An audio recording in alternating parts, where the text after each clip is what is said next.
Hey there, Boots Owen here. If you've got a tumble dryer that isn't drying as well as it used to, there's a few things you can check. Usually inside the door there'll be a filter.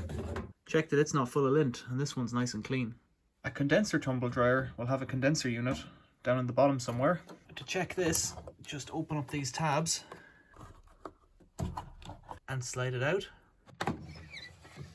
This one, while not perfectly clean, is certainly not that dirty. Air can flow through here, no problem. That was the two easy things taken care of, but if the machine isn't getting properly warm, it could be that the element is broken. On condenser dryers like this, the element is usually in behind this cover plate. You take out all the screws the whole way around, and in this case there was quite a few of them, and it brings you to here, and this is the element. If this isn't getting hot, your clothes won't dry. And I can see that this element on the bottom is hanging loose. It should be connected like this, but it looks like it's rusted through. I think this machine was in a place where corrosion was likely, because even though it doesn't seem to have had that much hard work, it's still got some corrosion on it. To remove the old element, there's just a few screws. You can see this has started to disintegrate. One here and one here. These two things up here are the thermal sensors and probably an overheat sensor. Sometimes they're attached to the element, like in this case, but sometimes they're not. This is a Beko, and this is the way it is on this machine. As I move it, it's starting to disintegrate up here as well. This one has to be pushed sideways and kind of popped out. There's a little tab on this side, and on the other side there's a little tab that you have to lift up. And to complete the removal, we have to pop off these guys. There we go, and the plug just plugs out then. This piece here has to be just lifted up slightly, like that. It's held on with this little tooth. You don't want to lose the connectors, otherwise you'll have to go in after them. If I pull them around the corner like that, I can get my fingers in behind them. Snap the plugs into the connectors like that, slide them back around the corner, and this should snap into place. I'll give this a quick wipe while I'm in here. Fluff has a tendency to stick to fluff.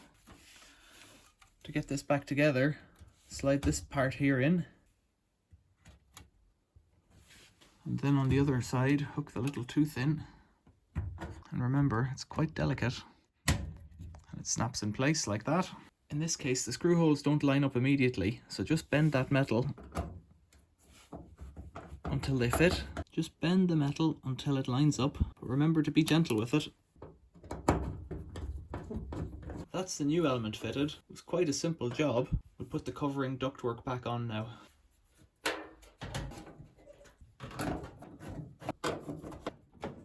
All that's left for me to do is to check if it's working. So let's plug it in and see if it warms up. Tumble dryers usually have two elements. When you're drying synthetics or something that doesn't need much heat, the machine will only put on one element. But when you're drying something like cotton, it'll put on both elements at the same time. So to check if both are working, we'll run it on a synthetics first, and then a cottons.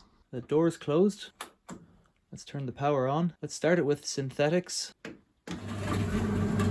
By putting my hand in, I could tell that it's getting warm already. So I'll try it again on the cotton cycle and see if it's a little bit warmer. And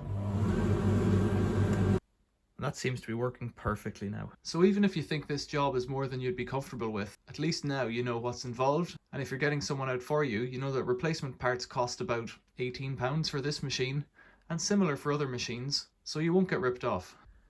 If you found this video helpful, give me a like. If you've got any questions or comments, leave them below. Thanks for watching. See you later.